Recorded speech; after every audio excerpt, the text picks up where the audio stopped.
My name is Olivia. I'm 40 years old.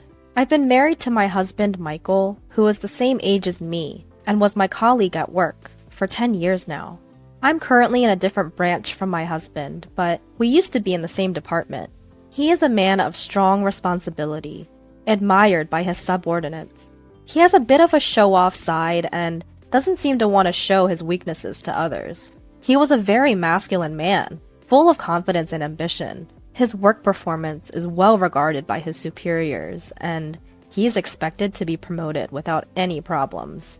On the other hand, I'm quite the low-key type who doesn't stand out much. Given our opposite personalities, I was honestly surprised when he made a passionate approach to me. After dating for 2 years, he proposed to me with a large bouquet of roses. I had never been loved so much by a man before, so I immediately agreed. I was very excited about the wonderful days that lay ahead of me. However, what awaited me was living with my in-laws. I was going to decline because there was no prior discussion, but my husband was firm about living together. My parents are decent people, so it's going to be okay. He passionately explained how much my in-laws were looking forward to living with me, so I couldn't refuse in the end. And so, for the past 10 years, I have been living with my in-laws at my husband's home. Life there was something I could never have imagined when I first got married. Olivia, you forgot to clean the front door again, didn't you? Just as I finished making breakfast for everyone, my mother-in-law's nagging begins. It's a daily ritual. I'm sorry. Don't just apologize with words. Get it done right now if you understand. Even though I have to go to work, I'm treated like a servant from the morning. Ever since I started living with my in-laws, I've been forced to wake up at 5 a.m. every morning to make breakfast and clean. I wish she would do it herself since she's at home. Despite being a housewife and having time at home, my mother-in-law does not do any housework. I rush through my morning chores, go to work, and as soon as I get home, I start making dinner. By the time I go to bed, I'm so exhausted that I fall asleep instantly. This has been going on forever, and I often feel unwell due to exhaustion. I'm sure the cause is stress. I don't want the neighbors to think I'm slacking off, so make sure you clean properly. My mother-in-law is relaxing in the living room, eating the breakfast I made. You're gonna be late for work if you don't finish soon. Despite seeing all this, my husband has never stood up for me. My father-in-law also pretends not to see it, hiding behind his newspaper. Ever since I started living with my husband's family, I have been subjected to terrible mistreatment. Because of the stress, I've lost a lot of weight and look unhealthy. You're too skinny and unattractive. That's why you can't give birth to a child. I suddenly lost a lot of weight and my period stopped, making it impossible for me to have a child. Despite all of this being caused by my mother-in-law, I continue to be blamed for it. Before I got married, I was quite health conscious and paid good attention to my appearance. Now, there's hardly any trace of that left. I'm constantly depressed due to the stress from the continuous harassment from my mother-in-law and the shock of seeing my changed appearance in the mirror. I've become totally subservient to my mother-in-law. I've become so apathetic that I don't even feel like leaving this house anymore. Then, I received some devastating news. My father had suddenly passed away due to an accident. I hadn't been back to my family home in a long time because both my husband and my mother-in-law would berate me whenever I mentioned wanting to go there. Receiving the news of my father's death, I deeply regretted not spending more time with him. My family home is about an hour's drive from my in-laws' place, not too far. So I asked my husband and mother-in-law to come to my father's funeral. There's gonna be a funeral for my father. Oh, we're not going. Just let your family handle it. They cut me off before I could finish and said those words. I never thought they could be so heartless. With shoulders trembling with anger and grief, all I could reply was, "Understood." Many people gathered at my father's funeral. My father was self-employed and had a lot of connections. Everyone at the funeral was shedding tears, which showed how much he was loved. "Olivia, it's been a while. But what happened to you? You've lost so much weight." My mother, who I hadn't seen in a while, was shocked at my worn-out appearance. "Well, just a bit." "You're not sick, are you? I couldn't bear losing you too." My mother, thinking I was ill, started crying. Given her current mental state after my father's death, it wasn't surprising. I'm not sick, don't worry. I tried to calm my frantic mother and took a break in the waiting room. If you're not sick, then what's wrong? I thought back to my interactions with my husband and mother-in-law. Even when I told them about my father's death, they didn't say a word of comfort. Thinking about it made my anger bubble up, and I decided to tell my mother about my life at my in-laws' place. Actually, I've been subject to what you might call bullying by my mother-in-law. It's wearing me out. As I spoke, looking down, my mother peered into my face with a worried look. I'm relieved you're not sick, but this doesn't make me feel any better. Is that why you haven't been coming to see me? Yeah. As I nodded, my mother handed me a piece of paper. Take a look at this for yourself. Then think carefully about what to do next. When I looked at the paper my mother had given me, it turned out to be my father's will. My father, being a meticulous man, had left a will just in case something happened. It also mentioned inheritance. Inherit $2 million? That's what it says. You can decide how to use it.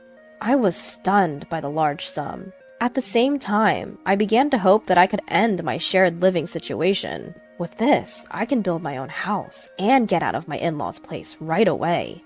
Thanks to the inheritance my father left me, my life seemed to be getting brighter. I returned to my in-laws' home and was doing the household chores as usual. On the days when I have plans, the house tends to be messier than usual. This is probably inevitable since there's no one around to clean. While silently doing the chores, I was thinking about the $2 million I had inherited from my father. Despite my dislike for my mother-in-law, I wanted to stay with my husband, Michael. I decided to honestly discuss the large inheritance and suggest leaving the in-laws' home. There's something I want to talk about. After Michael's parents had gone to bed, I started the conversation when it was just the two of us. Talk? Yeah, about my father. Actually, I've come into an inheritance. Oh? How much? Well, it's $2 million.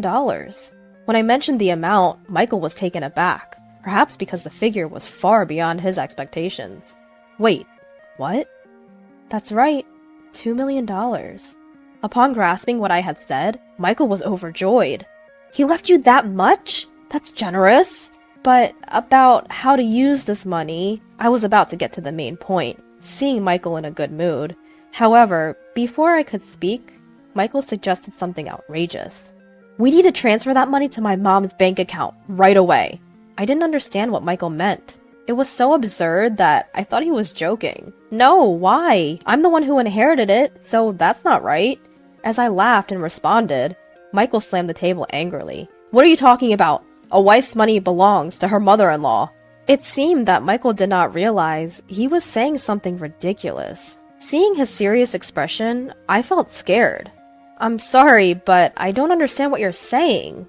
All I wanted to do was suggest building a house for us to live together. But Michael didn't let me speak and tried to claim my inheritance for his mother. I couldn't sleep well that night due to the shock. The next day, while I was making breakfast, Michael and my mother-in-law approached me with angry expressions. Olivia, I heard about it. You inherited $2 million and you said you won't give it to me. Who do you think you are as daughter-in-law? My mother-in-law had already heard about the inheritance from Michael. But I'm the one who inherited it. Stop arguing and transfer it to my parents' account now. A daughter-in-law's money is our money. It seemed that they were determined to get the inheritance by any means. No matter how much I refused, they kept blaming me. As I fell silent, realizing my resistance was futile, Michael showed me a piece of paper. You're getting carried away because you've come into some money. I'm the one who's been supporting you. If you don't change your attitude, it's divorce. The paper was a divorce form. I've already signed it. Take this and go back to your parents' house. If you apologize properly, I might reconsider the divorce. I received the divorce form with Michael's part fully filled in. Staring at the divorce form, my past memories flashed back. I had never been financially supported in this house. I had been paying the same amount of living expenses as Michael, and all the household chores were my responsibility. I hadn't received any help or care. Despite that, they had always looked down on me. In the end, they were even trying to steal my father's money. If I stayed here, I might have felt so pressured that I would give them the inheritance. However, this money is what my father left for me. Being told to go back home, I actually saw it as an opportunity. Holding the already filled out divorce papers, I realized that the decision about my future was in my hands. I resolved to never give my father's inheritance, and I made a decision. I went back home after finishing work that day. I'm home!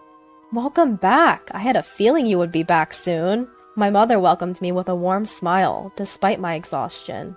My mother's home-cooked meals were laid out on the table. I couldn't remember the last time I ate a meal prepared by someone else. As I took a bite of the warm food, tears welled up in my eyes because of its deliciousness. Did you tell your husband about the inheritance? Yes, and it caused a fuss. I told my mother everything that my husband and my mother-in-law had said to me. At the shocking content, my mother was speechless. The inheritance is yours, and you decide your future. My mother comforted me gently as I cried. After being taken care of at my parents' home for a week, I decided to return to my in-laws' house. Well, I'm off. Take care. I wasn't afraid to go back to that house anymore. I headed back to my in-laws' house with a refreshed feeling. Finally back, huh? Have you reflected on your behavior? As soon as I returned to my in-laws' house, my husband and mother-in-law were waiting for me, arms crossed. Yes, I apologize. Please, let me live in this house again. I offered a superficial apology. Upon hearing this, my mother-in-law grinned.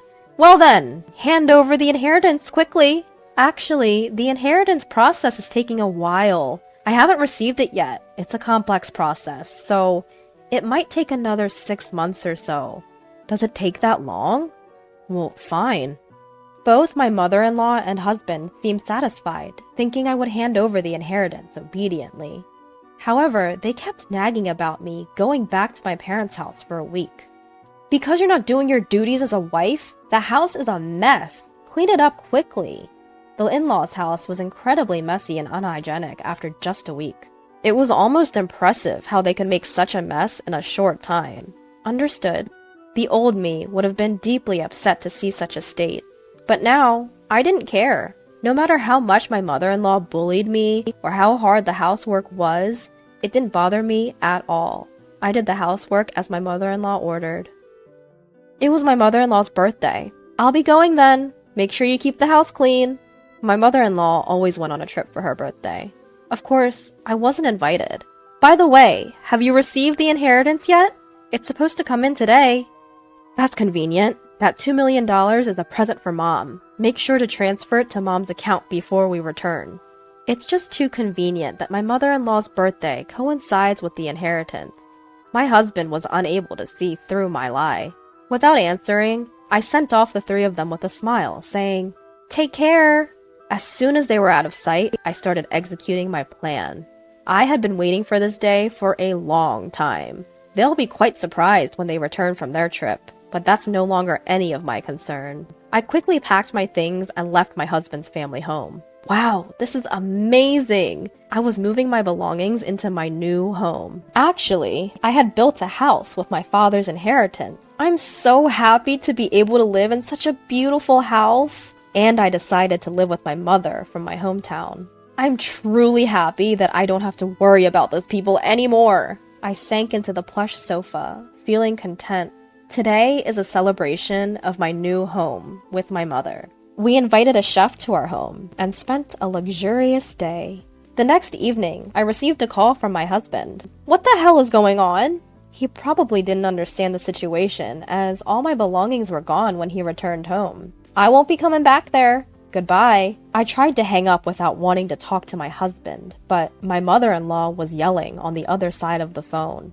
What are you doing? Where are you now? I cannot tell you that. You told me to clean the house, so I tidied up my belongings. That's not a funny joke. Plus, you didn't transfer the inheritance. How many times do I have to tell you that the daughter-in-law's money is mine? Huh? I'm single, you know. When I answered that, my yelling mother-in-law suddenly became silent.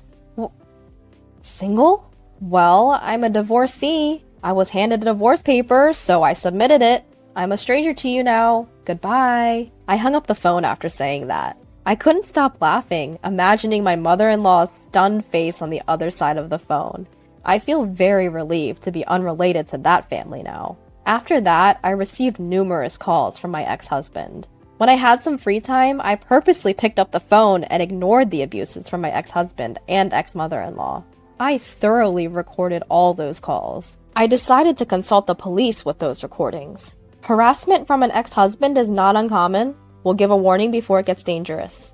Thankfully, the police responded immediately and went to warn my ex-husband's family. For my ex-family-in-law who care about their public image, just having the police come would be enough damage. In addition, a subordinate of my ex-husband who lived in the neighborhood saw the police coming. My ex-husband was a prominent figure in the company, so the rumors spread quickly. Moreover, the colleagues and subordinates who didn't like my ex-husband started to spread bad rumors about him. Eventually, the rumor reached the department I belonged to. Did you hear that the police came? I'm divorced now, so I don't really know. What? You're divorced? Yeah, I was fed up with the abusive language from my mother-in-law and my husband. I spoke in a loud voice so that others could hear. The rumor-loving employees spread the rumor even more. It didn't take long for the rumor to reach my ex-husband's boss. You've been getting a lot of bad rumors. Huh? What are you talking about? I hate men who can't cherish their wives. Moreover, with such bad rumors circulating, it'll harm our reputation, so I've decided to transfer you. The transfer order given to my ex-husband was harsh. Wait, this place is... It was a branch office in the worst performing region. There's absolutely no entertainment around. It's a place you could call a landlocked island. You know what this means, right? Everything my ex-husband had built up to this point had collapsed, and there was no prospect of promotion in the future. Unable to refuse the transfer order, my ex-husband had to move to this rural area. As for my ex-mother-in-law, she was probably shocked that her son's reputation had dropped, and that she could no longer live with him. She ended up becoming a recluse, which led her to developing depression. There were also suspicions of dementia, as she often caused disturbances at home. My ex-father-in-law is desperately taking care of the drastically changed ex-mother-in-law. Even if there's no blood relation, a daughter-in-law is still an important family member. What happened to my former in-laws was simply karma for the harassment they continued to inflict upon me. Now, I'm living happily with my mother. We've even started gardening in our spacious yard. If I were still in that house, I would have never encountered this wonderful hobby. Having found a hobby has made me feel alive. My body, which was worn out from stress, is now healthy again. I'm so happy that I could cut ties with my former in-laws. I'm taking out all the employees and starting my own company. Tom boasted to me as he returned from work. His announcement was so sudden, I couldn't quite grasp what was happening. What? I stood there, dumbstruck, not knowing how to respond. Tom, with a nasty smile, pulled out something to add insult to injury. Also, fill this out and submit it for me. What he laid before me was a completed divorce application. See ya! Wait a minute! My attempt to stop him was futile. Tom left. Left alone in the house, I stood frozen, still unable to comprehend the situation.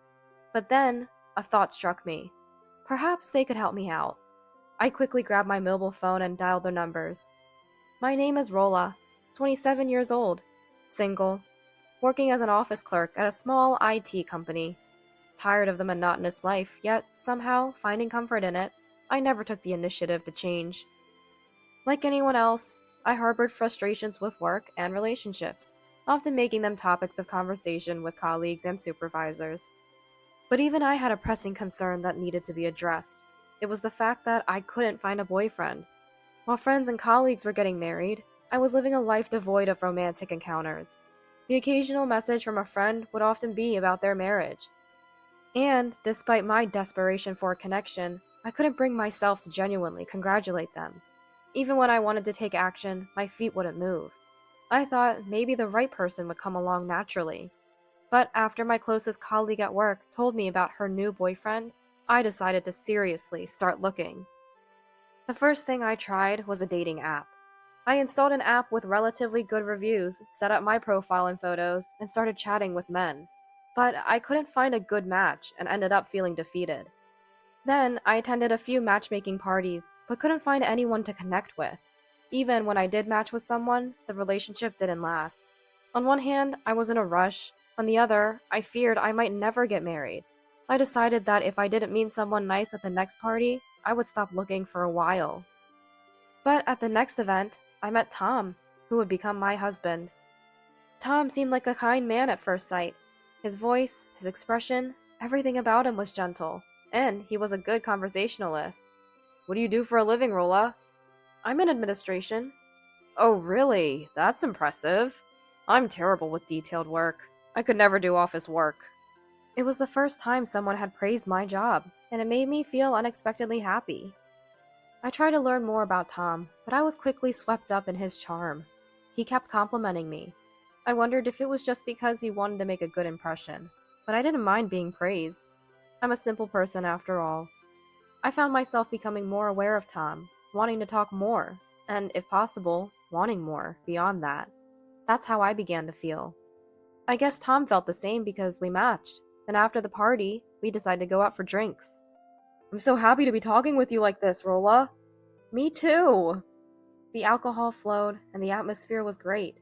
There was no longer an option for this to be a one-time thing. "When shall we go out next?" "Let me check my schedule. We naturally made plans for next time, and went our separate ways.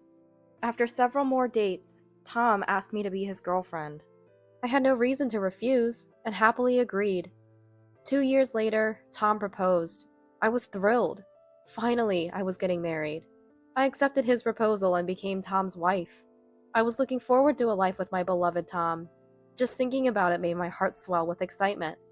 But little did I know, I would later regret accepting Tom's proposal. We informed our families and had our wedding, and the busy time passed. Tom's parents were as kind and reliable as he was. "Are your parents far away, Rolla? Then you can't rely on them quickly if something happens." "Yeah, that's true." When I mentioned my parents lived far away, they said, "If you ever need help, talk to us. We'll do whatever we can to support you." They said, "Tell us anything." Although I had gotten used to my parents being far away, it wasn't without its worries. I felt relieved and happy that my in-laws were supportive.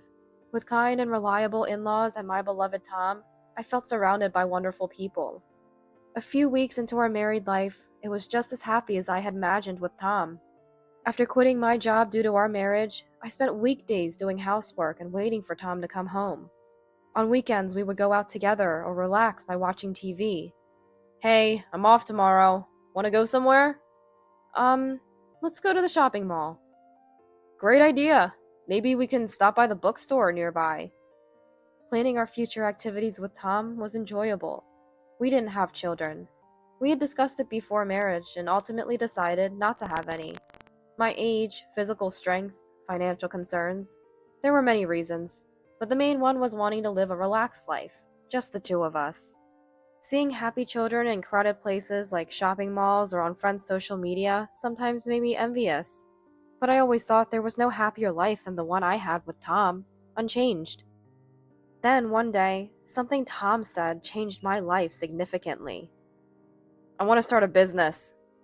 I wasn't too surprised, though, because Tom had mentioned it before we got married.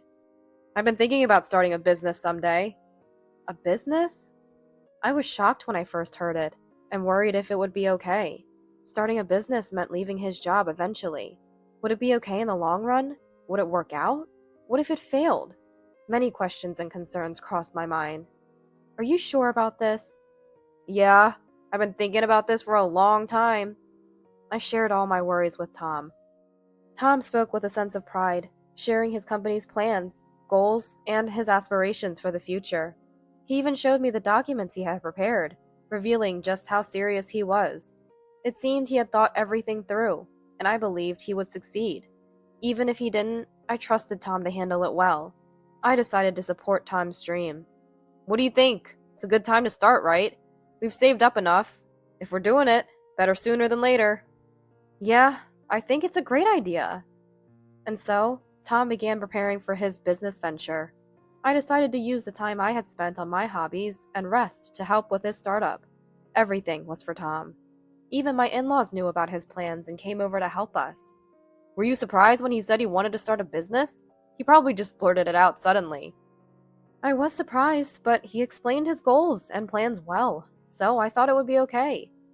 Thank you for trusting our son. Lucy smiled kindly. Spending more time with my in-laws, I learned things about Tom and heard stories about their past I never knew. Apparently, they had run a business before. It wasn't a big company, just a small one with a few employees. Eventually, they had to close due to financial difficulties, but sharing this story with Tom sparked his interest in entrepreneurship. We told him it's tough and to forget about it, but he wouldn't listen. We said if you can take responsibility, then go ahead and try. I had no idea. I hadn't expected such a backstory, but it felt typical of Tom to be inspired in this way. 2 months later, after completing all the preparations and applications, the business finally started running smoothly. It was an S&S consulting firm. Since it was a world I knew nothing about, I left the main operations entirely to Tom. In return, though, not exactly, I took on all the administrative tasks. My in-laws were probably concerned about their son's business. They would come to check on us and help out every few days. Many might find it unbelievable to see one's in-laws so frequently, but I was actually glad to have them around so much. They had become a significant support for me. 6 months into the business, it began to stabilize, and we even started hiring part-timers. Still, my in-laws continued to help, making me feel somewhat guilty, so I talked about paying them. But they said, "We're just free, don't worry about it." I felt bad, but I stopped talking about payment, thinking they might not like money being mentioned too often. Before I knew it, a year had passed since we started the business. The performance was steadily good, and we expanded by increasing the number of employees and part-timers. The new employees were all kind, and I was happy to work in such a pleasant environment. I found my work more fulfilling than my previous job, enjoying it for the first time. Everything seemed to be going well, but there was one thing that had taken a turn for the worse. It was Tom's behavior. "Are you skipping work again today?"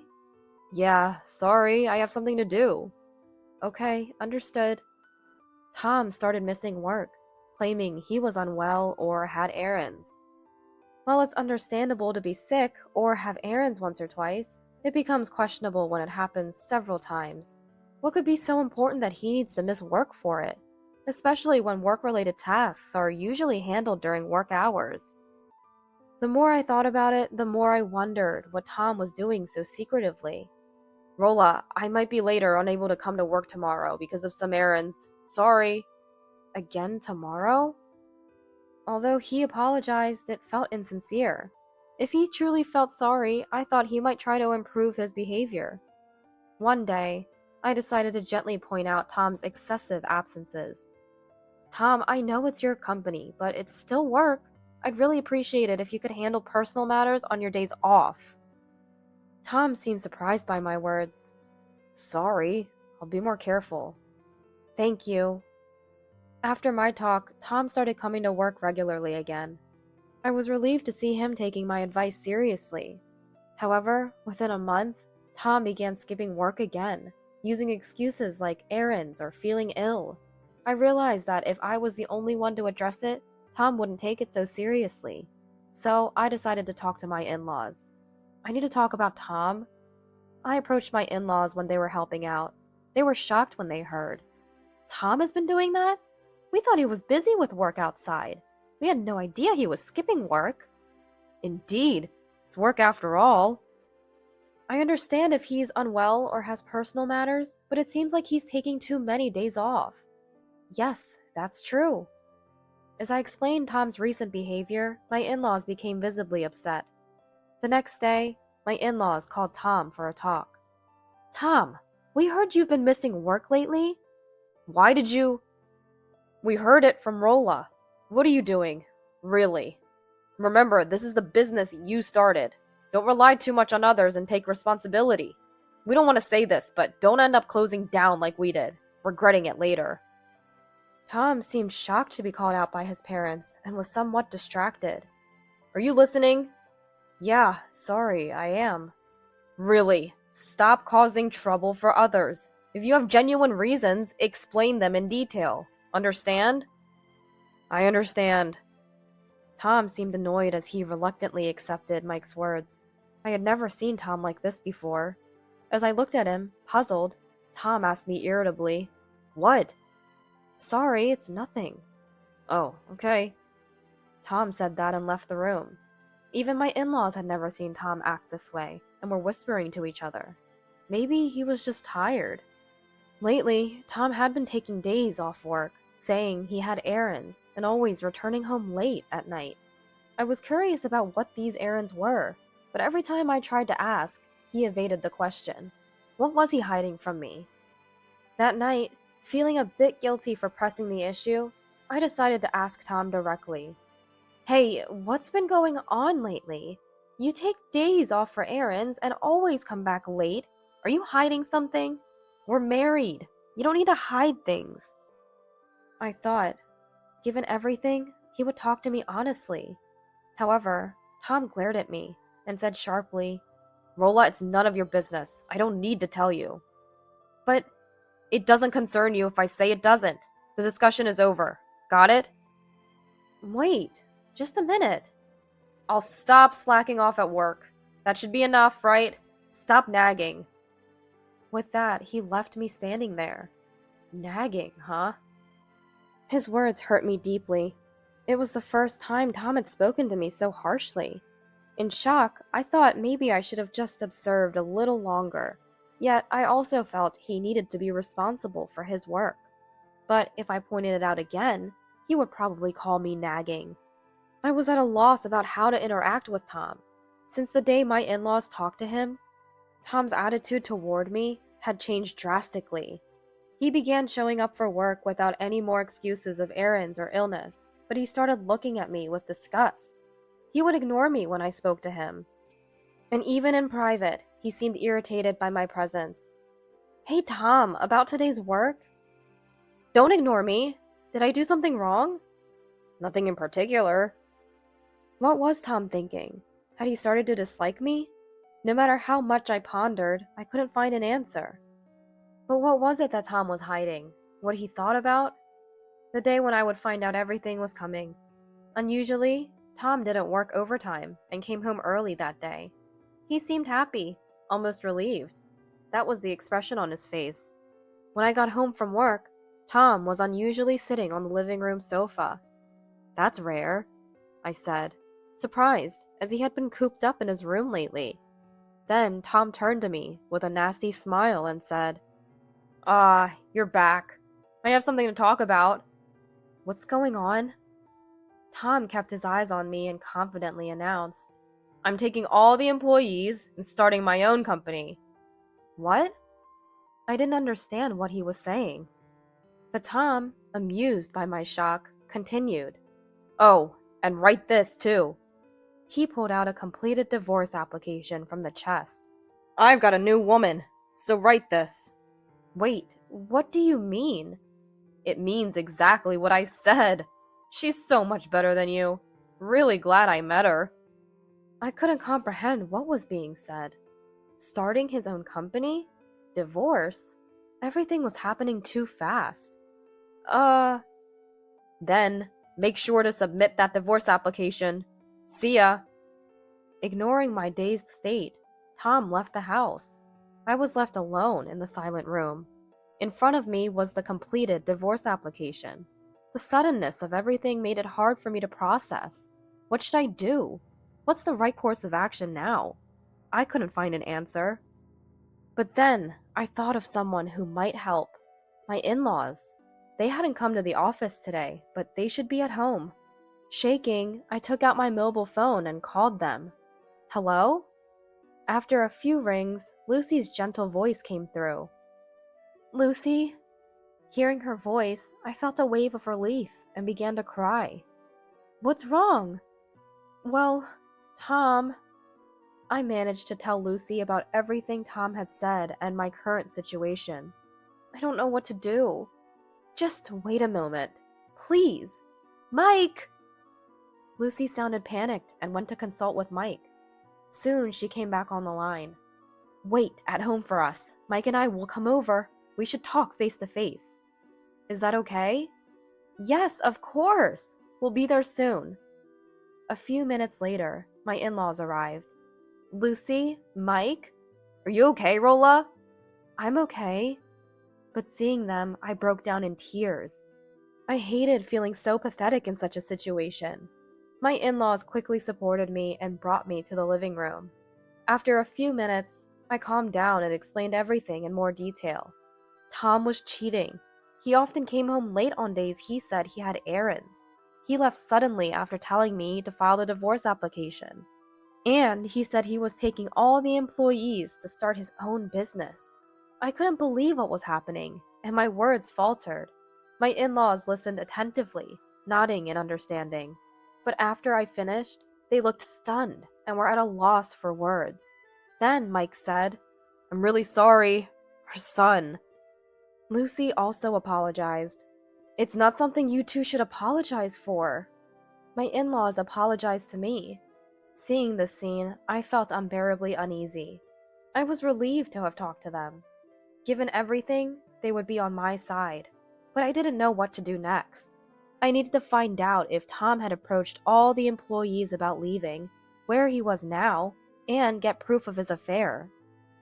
After his harsh behavior and being confronted with the divorce papers, I couldn't even consider reconciliation. Since Tom wanted a divorce, I decided to go through with it, regardless of how things unfolded. Naturally, I wanted to ensure Tom was held accountable and get compensation. "What should I do?" As I murmured, Mike, sitting in front of me, spoke up.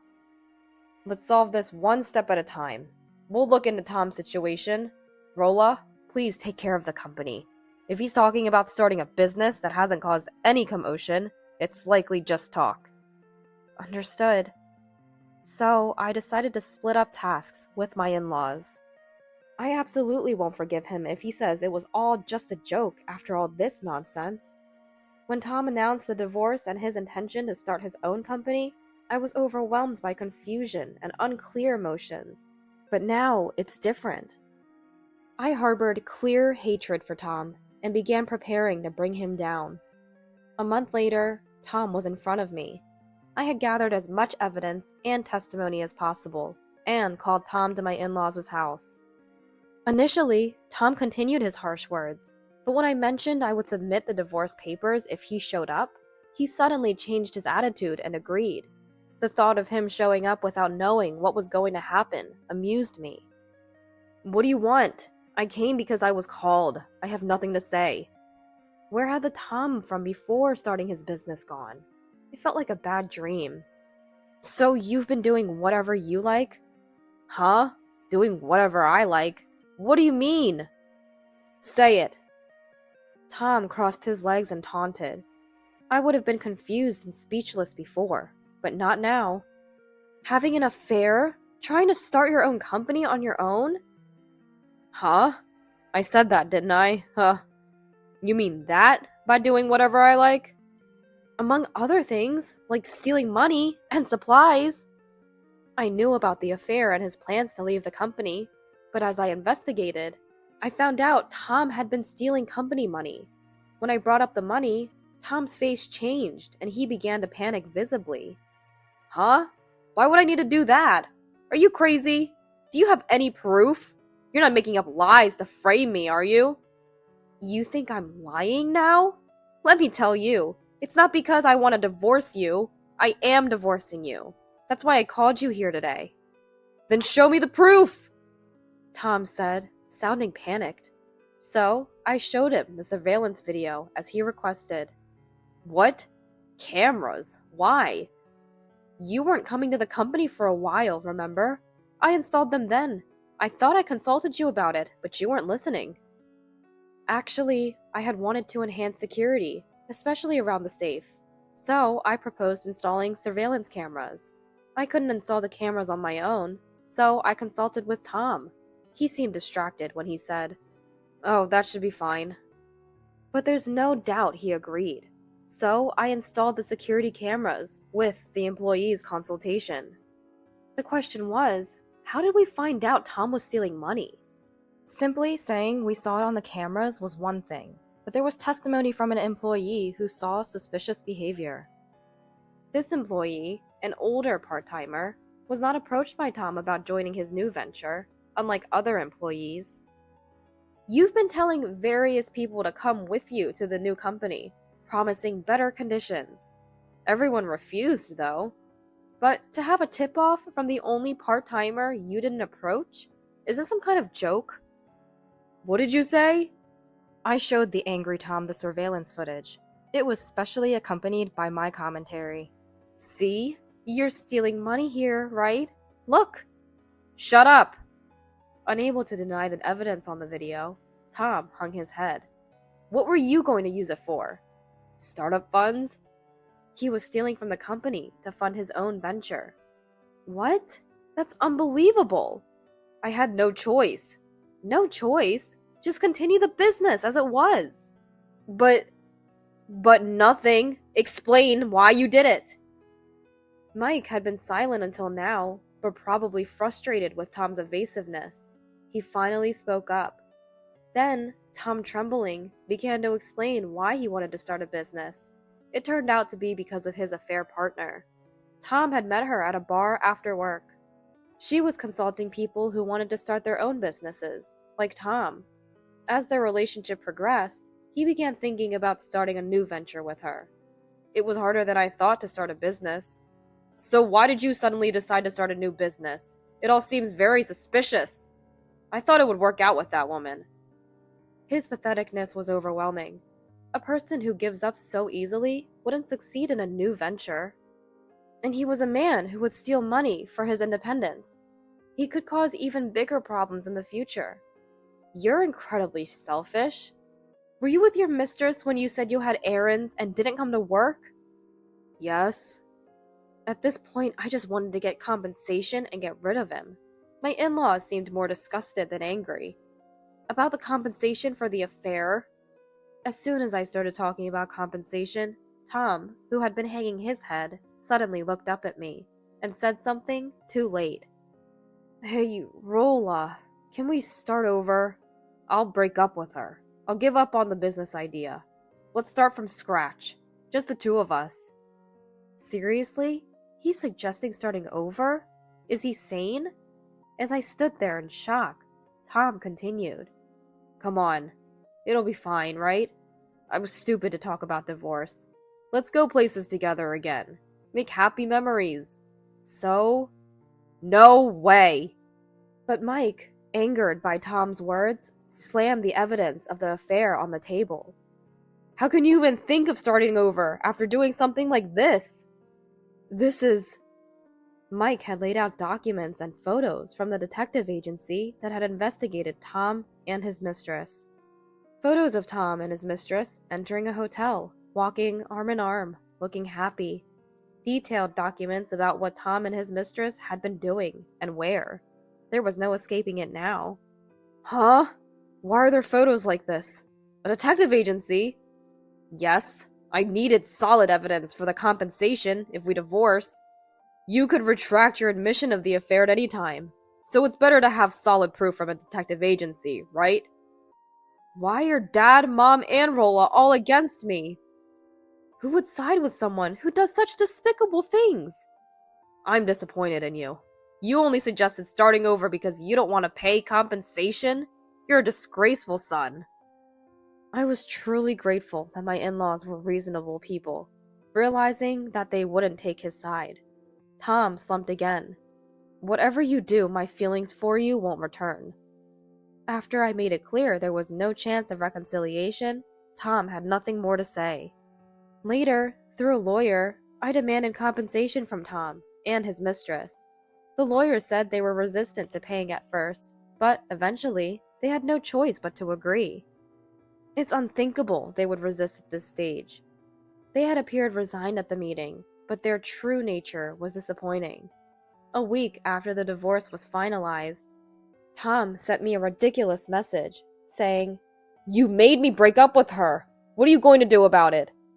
I wonder what he expects me to do. I ignored him, but he kept sending messages persistently, so when I replied that he was being annoying, he finally stopped. I haven't heard from him since, but the compensation continues to be paid, so he must be managing somehow. Later, I heard from my in-laws that they had cut ties with Tom too. Now, estranged from his parents, his wife, and his mistress, Tom must be alone. I hope he uses this opportunity to reflect on how awful his actions have been. I'm now running the company that Tom and I started, serving as its representative. But to be honest, I'm just a representative in name. In reality, I rely heavily on the help of those around me. Even so, it's comforting and reassuring to know that the employees believe in me and follow my lead. My former in-laws, now strangers, occasionally check on me because they're worried. How am I surrounded by such warm people? I continue my efforts to expand the business, grateful for my environment.